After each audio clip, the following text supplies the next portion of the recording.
I don't remember much about the day I first saw the trailer for Bayonetta, but I certainly remember how I felt about it. All manner of emotion, from love to apathy, distaste, and delight. This woman who fought like Dante from Devil May Cry, only with much more style, using her hair to conjure demonic beasts with which to swallow her foes. It was incredible. But there was a whole lot pushing me away. Her suggestive beckoning to be touched and her constant lewdness told me this game was going to be full of erotic content. My feelings were, you could say, in a tizzy. I would never want to shame anyone for their interests, but my interests in stylish action were in direct clash with my disinterests. As a result, I paid little attention to any further press, even as critic reviews glowed to a shine. The thing is, I just don't like media which focuses largely on sex appeal. I'm happy there are artists who want to make such things, and I'm happy they have an audience who adores them. I am simply not among them. And my conflict with Bayonetta was that of percentages.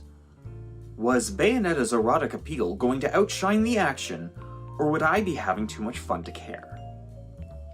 My attention wasn't drawn back to the darkly haired vixen until the tragedy which was the closure of Blockbuster in Canada. Guilty as it felt, it made sense to snatch up any video games I had missed at a stunning discount. This included the likes of Dragon Age 2, Valkyria Chronicles, Yakuza 3, and despite my hesitation, Bayonetta. Certainly not a bad backlog to have, yet my dislike for Bayonetta's perceived character had me considering it as something to be given away once done with, to be used and forgotten.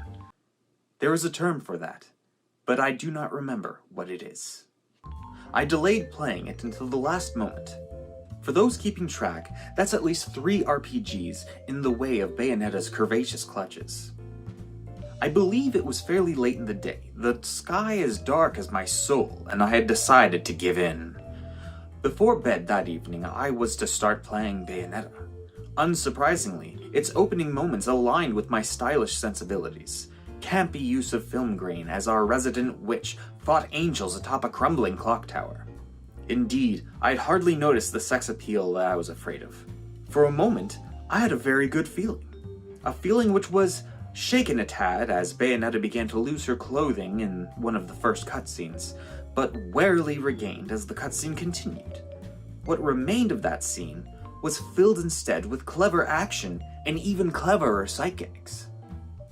By the time gameplay had begun in earnest, I was in love. Such gameplay was very similar to the Devil May Cry series of games, in which our hero pummels the tar out of angels and demons alike, punctuating combos with superpowers and gunshots. What makes Bayonetta's style more unique is that her powerful combos can summon constructs such as beasts and oversized stilettos. Adding personality, these constructs are made out of Bayonetta's own hair.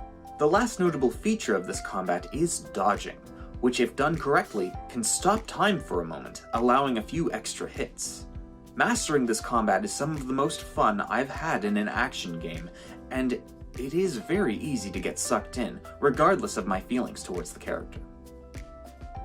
Yet having witnessed the escapades of one Bayonetta across 2 entire video games and 1 animated feature through an asexual lens, I see part of myself in this character's joy of movement. The way she energetically expresses herself is not an expression of eroticism, but is simply the type of release I get from dancing down the hallway of an empty house, or nodding my head overzealously to a rockin' tune. For Bayonetta, combat is that tune.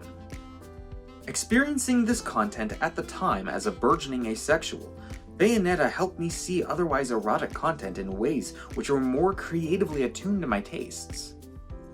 There is a nasty caveat to this, however. While I am looking at this work through an asexual lens as a non-binary person, this game was directed by a man named Hideki Kamiya. This director stated that both femininity and sexuality were key themes in the game's execution, and muddles the perceived intention as either feminist or exploitative. And while I see the stripping of Bayonetta's clothes as fun and expressive, it could just as easily be fan service. As such, my memories and experiences with this game aren't definitively feminist, and my story around it won't conclude as such. Bayonetta could be as much an icon for female liberation as a prop for men to fantasize over. But as an asexual nerd, I love the character of Bayonetta. Her energy and joy is inspiring to me. Even in cutscenes, her erotic behavior never trespasses into sexual desire and is limited to the expression of creativity. Continuing the narrative, we see many sides to the character. She is intelligent and can be caring. She fights because she has a very personal stake in the battle, and is on a quest of self-discovery.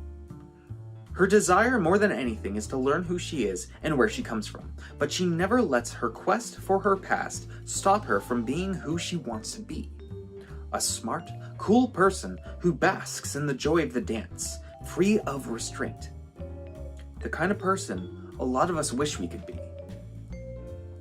The kind of person who taught me that eroticism is not simply about sex, but can be a genuine source of creativity and expression divorced from desire.